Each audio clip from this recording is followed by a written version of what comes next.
एक लड़का करीब 22 साल का साधारण कपड़ों में, आंखों में चिंता और माथे पर पसीना लिए तेजी से ऑटो से उतरता है।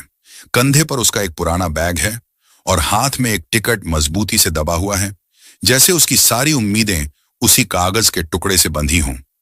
वह जल्दी जल्दी दौड़ते हुए एयरपोर्ट की ओर बढ़ता है और तेज सांसों के बीच हल्के कांपते होंठों से कहता है, हे भगवान, बस टाइम पर पहुंच जाऊं। वह कोई साधारण लड़का नहीं था, वो मुंबई शहर का सबसे सबसे अमीर व्यक्ति था। उसके पापा की अचानक तबीयत खराब है गई थी, इसीलिए आज जल्दीबाजी में वो वापस मुंबई जा रहा था। सिक्योरिटी गेट पर लंबी लाइन लगी थी। लोग अपने महंगे सूटकेस खींचते हुए बातों में मशगूल हैं। कहीं से परफ्यूम की खुशबू आती है, कहीं मोबाइल की रिंगटोन। वो लड़का उन सब के बीच अपनी जगह ढूंढने की कोशिश करता है। भीड़ में से धीरे धीरे आगे बढ़ता है।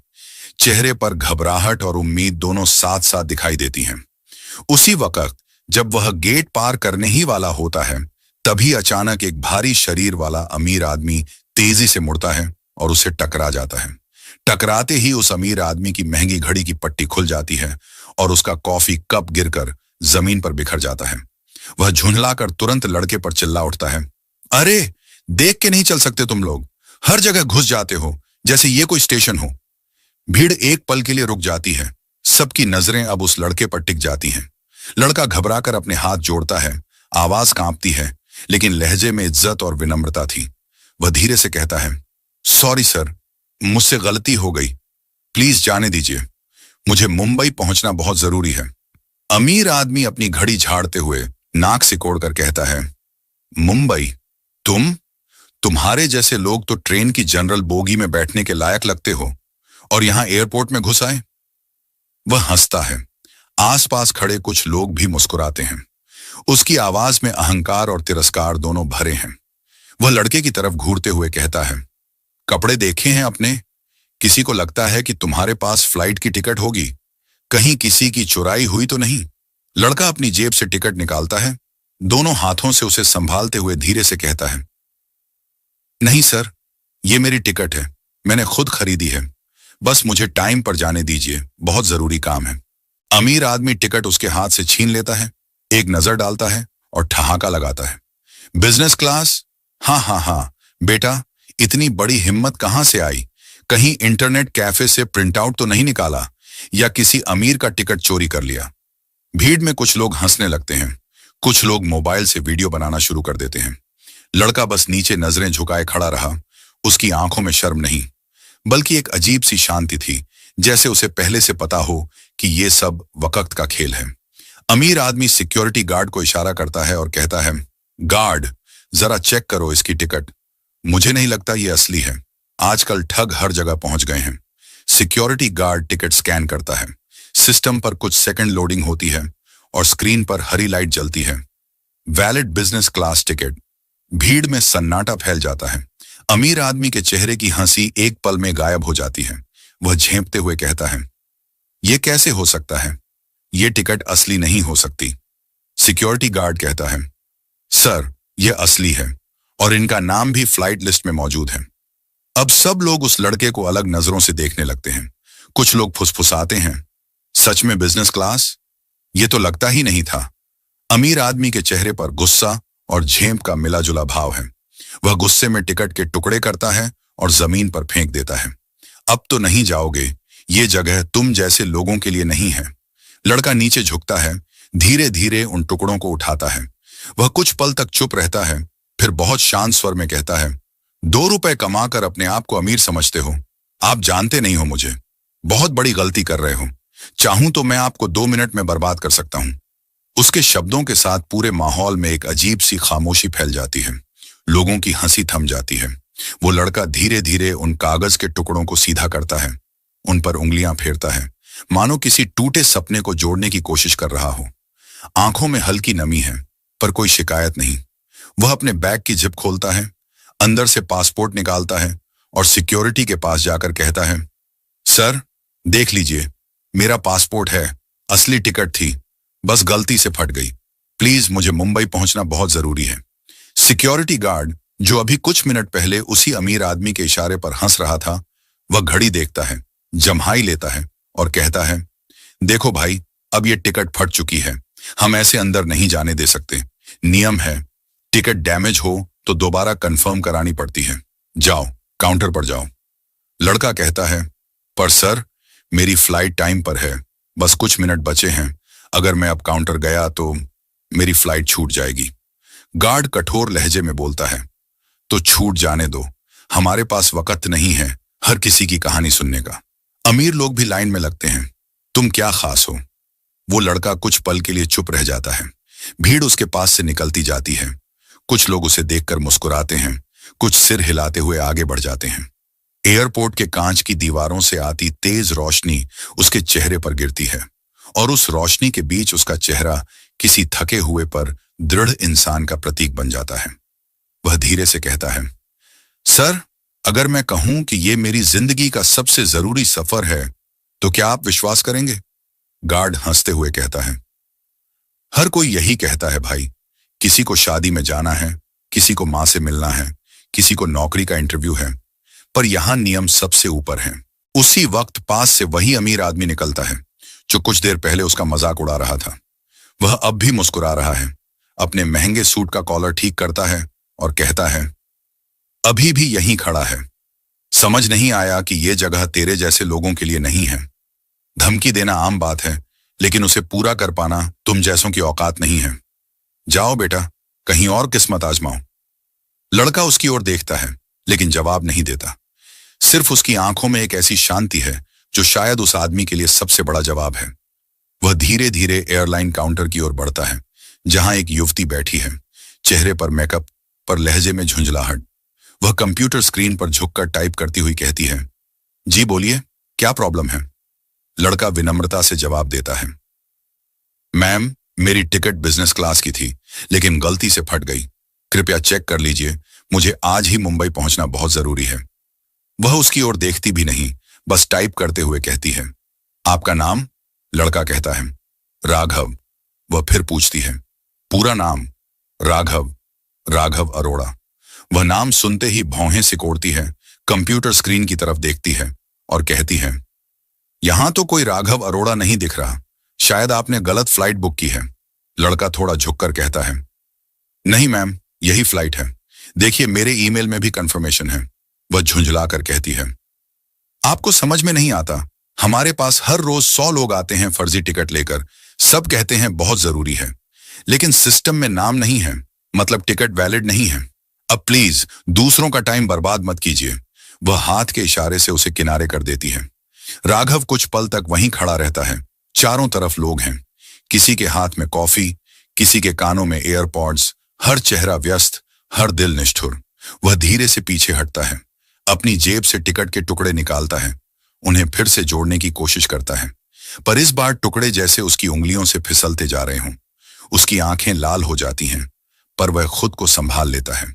वह सिक्योरिटी की ओर देखता है और कहता है, सर, अगर आप चाहें तो मैं आपको अपना कंफर्मेशन मेल दिखा सकता हूं, देख लीजिए, बस 1 मिनट।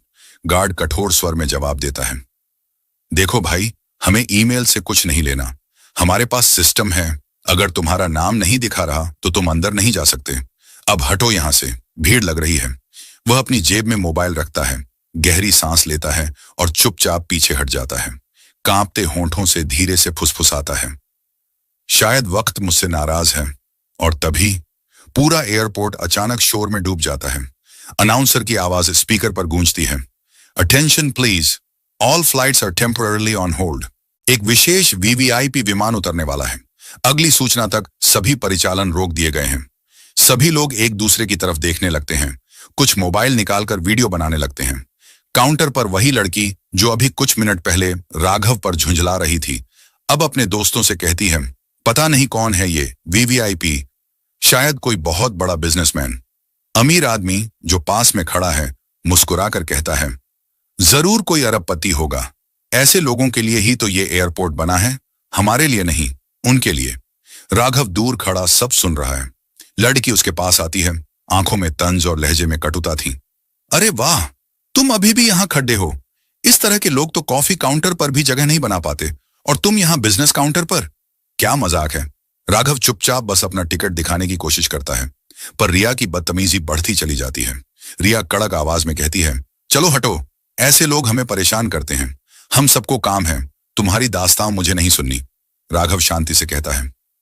मैडम, मेरी फ्लाइट है, मैंने सब कुछ पहले से कंफर्म करवा लिया है। रिया हंसी रोक नहीं पाती, फिर अचानक हाथ बढ़ाकर उसके कंधे पर धक्का मारती है।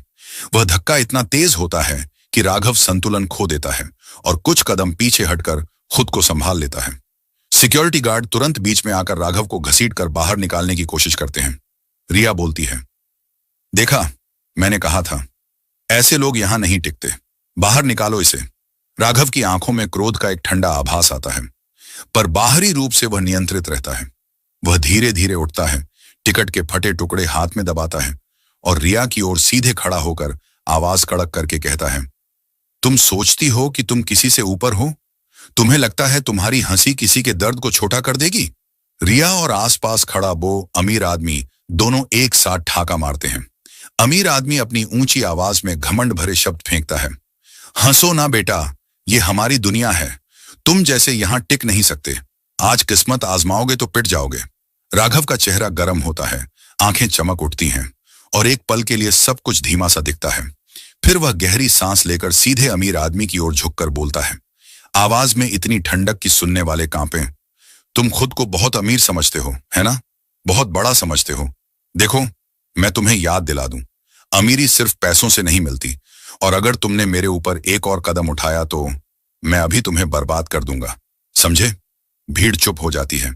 रिया के चेहरे पर संदेह की रेखा खींच जाती है। उसने शायद इस तरीके की चुनौती की उम्मीद नहीं की थी। राघव बिना किसी और संकेत के अपनी जेब से फोन निकालता है, मगर उसकी आवाज अब नरम नहीं बल्कि आज्ञापरायण थी। वह एक नंबर डायल करता है और जब दूसरी तरफ आवाज उठती है तो राघव का स्वर कमांडिंग होता है। हेलो, तुरंत एयरपोर्ट कंट्रोल को बताओ, लैंडिंग और टैक्सी सर्विसेज को रोक दो, पूरी टर्मिनल पर सर्विसेज बंद कर दो, किसी को अंदर जाने आने की इजाजत मत देना।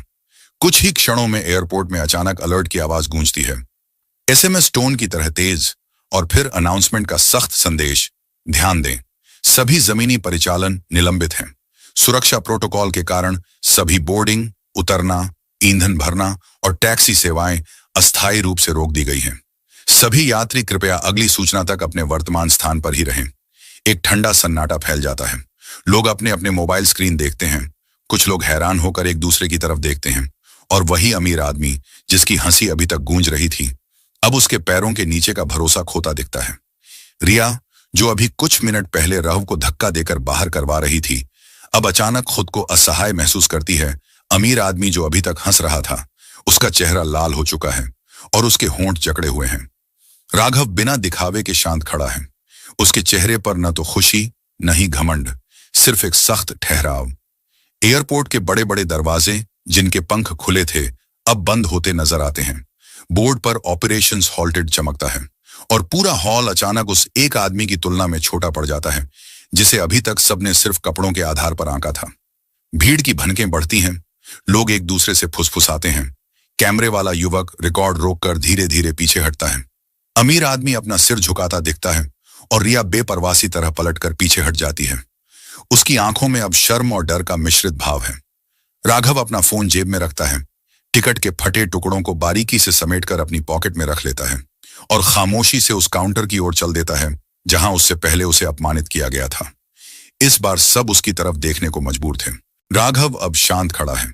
उसके चेहरे पर न तो गुस्सा है न गर्व, बस एक ठंडा आत्मविश्वास। वो सिक्योरिटी गार्ड जिसने कुछ देर पहले उसे धक्के मारकर बाहर किया था, अब खुद उलझन में खड़ा है। चारों तरफ लोग फुसफुसा रहे हैं, कौन है ये? इसने कैसे पूरे एयरपोर्ट को रुकवा दिया? कहीं कोई बड़ा आदमी तो नहीं? रिया, जिसने अभी कुछ देर पहले अपने नाखून दिखाते हुए उसे बाहर फेंकवाया था, अब अपनी जगह पर सिहरती हुई बैठी है। उसके होंठों पर अब मुस्कान नहीं, बस डर है कि कहीं उसने किसी गलत शख्स से उलझ तो नहीं ली। उसी समय एयरपोर्ट के मुख्य दरवाजे से 4 ब्लैक सूट वाले सिक्योरिटी ऑफिसर अंदर आते हैं। उनके हाथों में वॉकी टॉकी है और उनकी चाल में अनुशासन। सारे लोग खड़े हो जाते हैं। उनके पीछे पीछे एयरपोर्ट का जनरल मैनेजर आता है, जो घबराया हुआ सीधे राघव की तरफ बढ़ता है। जनरल मैनेजर घबराते हुए कहता है, सर, हमें बहुत खेद है, हमें पता नहीं था कि आप खुद यहां आए हैं। आपकी सिक्योरिटी टीम को सूचना नहीं मिली थी, वरना यह सब नहीं होता। भीड़ सन्न रह जाती है। सब एक दूसरे की ओर देखने लगते हैं। अमीर आदमी जो कुछ देर पहले घमंड में कह रहा था, अपनी किस्मत आजमा ले बेटा, अब धीरे धीरे खड़ा होता है। उसके चेहरे से सारा रंग उड़ गया। वो हकला कर पूछता है, सर, ये सर है। कौन सर? जनरल मैनेजर जवाब देता है, आपको नहीं पता, ये राघव सिंह चौहान है, एयरपोर्ट ग्रुप के मालिक, वो आदमी जिसकी कंपनी इस पूरे एयरपोर्ट की 70% सर्विसेज संभालती है। भीड़ में सन्नाटा गहरा जाता है। हर निगाह अब राघव पर टिक जाती है। वो अब किसी गरीब थके हारे लड़के जैसा नहीं दिखता। उसके चेहरे पर सख्ती, आंखों में अनुभव और चाल में वो ठहराव है जो सिर्फ उन लोगों में होता है जिन्होंने जिंदगी की हर ठोकर से कुछ सीखा हो। वो धीरे धीरे आगे बढ़ता है, उसी अमीर आदमी के सामने आकर रुकता है। दोनों की नजरें मिलती हैं। अमीर आदमी का सिर झुक जाता है। राघव की आवाज शांत लेकिन अंदर तक काट देने वाली होती थी। वो कहता है, अभी थोड़ी देर पहले तुमने कहा था कि ये जगह मेरे जैसे लोगों के लिए नहीं है। अब बताओ, कौन है असली मालिक इस जगह का? अमीर आदमी की आंखें झुक जाती हैं। उसके होंठ कांपते हैं पर आवाज नहीं निकलती। राघव मुड़कर सिक्योरिटी गार्ड की ओर देखता है जो अब शर्म से सिर झुकाए खड़ा है। राघव, तुमने सिर्फ मेरा नहीं, इस यूनिफॉर्म का भी अपमान किया है। गरीबी या सादगी को कभी कमजोरी मत समझो, क्योंकि जो इंसान अपनी पहचान छिपाकर चलता है वो दुनिया को असली चेहरा दिखाने की ताकत रखता है। राघव की आवाज पूरे एयरपोर्ट में गूंज उठती है। लोगों की आंखें भर आती हैं। कोई सिर झुकाकर सोचने लगता है। वो अब रिया की तरफ मुड़ता है। वो अब भी चुप है, आंखों में पछतावा और चेहरे पर डर।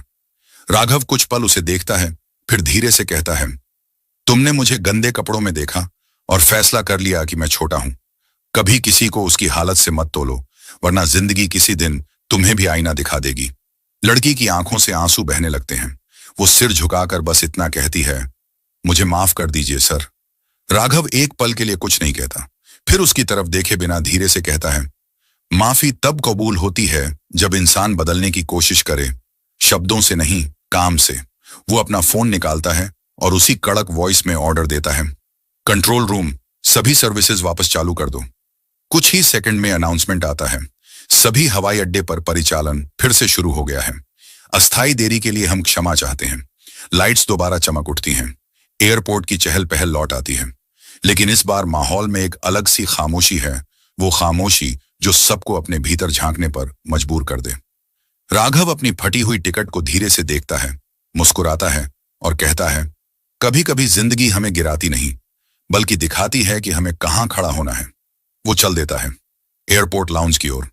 पीछे वो अमीर आदमी झुके सिर से बस उसे जाता देखता रहता है। कुछ ही देर में राघव के फोन पे फोन आता है, हेलो सर, अब आपके पिताजी की तबीयत बिल्कुल ठीक है, आपको घबराने की जरूरत नहीं है। यह सुनकर राघव के चेहरे पर हंसी आ जाती है और उन्हें थोड़ी तसल्ली मिलती है। दोस्तों, आपको यह कहानी कैसी लगी हमें कमेंट में जरूर बताना, और आप हमारी वीडियो को देश के किस कोने से देख रहे हो ये भी जरूर बताना। मिलते हैं अगली कहानी के साथ। धन्यवाद।